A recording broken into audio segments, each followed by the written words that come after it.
even as a baby, all his nappies had trap doors.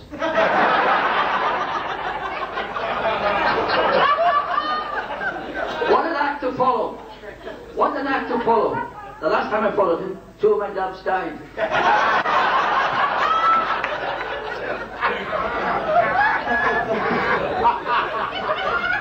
Well, I've written a little poem. It's the first attempt. I hope you like it. I'll have to put my glasses on.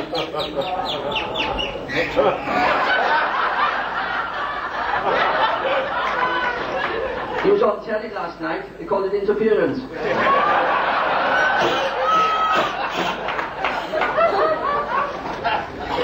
I have to put my glasses on because I'm short-sighted. You wouldn't believe I'm short-sighted, would you? But I am. I've even got a wife to prove it.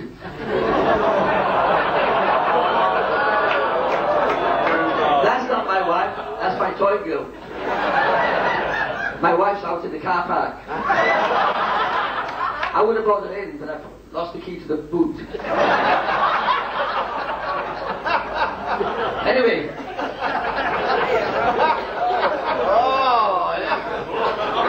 Don't get short-sighted. Ladies and gentlemen, I'm delighted to toast my friend John Zealandos, our celebrity host. I'm here to pay tribute and to remiss, to be sarcastic and to take the piss. You see, I've known this old bugger since beginning of time, since beer was in jugs and no one drank wine. Pete and Claire hosting top of the pops and a wink for the condom in a tobacconist shop. In those friendly early years, our magic was pretty new. Doves were seldom heard, and the fire eaters mercifully few. Zealandos was a pioneer. He put magic on the map. It was nothing to put on an hour-long show while the audience took a nap.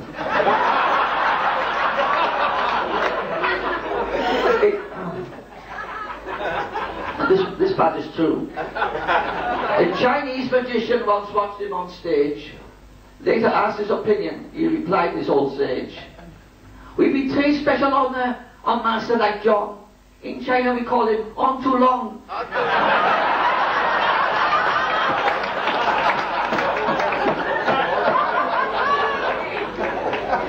Oblivious John thought this high praise from a fan, and buoyed by his words, flew off to Japan. He'd walk on hot coals for a moderate fee, and hoped it was broadcast for the whole world to see.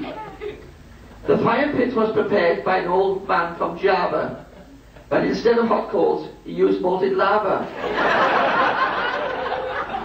It was the skin graft, I think, the thing that hurt most, at John Zealandos' first celebrity roast. Fire eating was his speciality. He gained lots of fame. He could just stand there and spit mighty flame. He was a natural, this from his earliest start. This man was a breath like an old dragon's fart. Now that's incredible, you already know. Search out for John to appear on their show. He practiced for ages to get it just right, so that he could impress them on his first night. And here, said the maestro, the world's longest flame. Hell no, came the answer, that's far too lame. We want you on telly, and that is a fact, because you're the bastard for the world's longest act.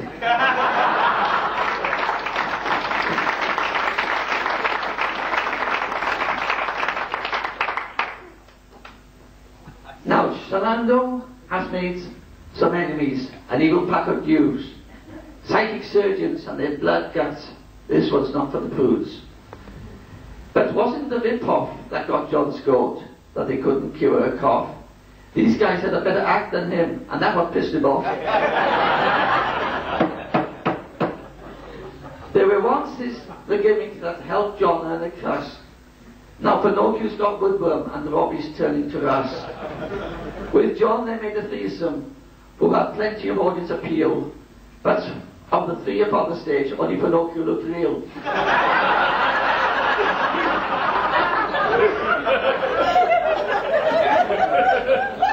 John's illusions are a legend, His sleight of hand is slick, but there's one that's been his favourite. This one is his signature trick. And the questions they're asking from the north and from the south is, how the hell does he get all so many words to come out of that one mouth? So here's you, John, our friend, our magical reformer.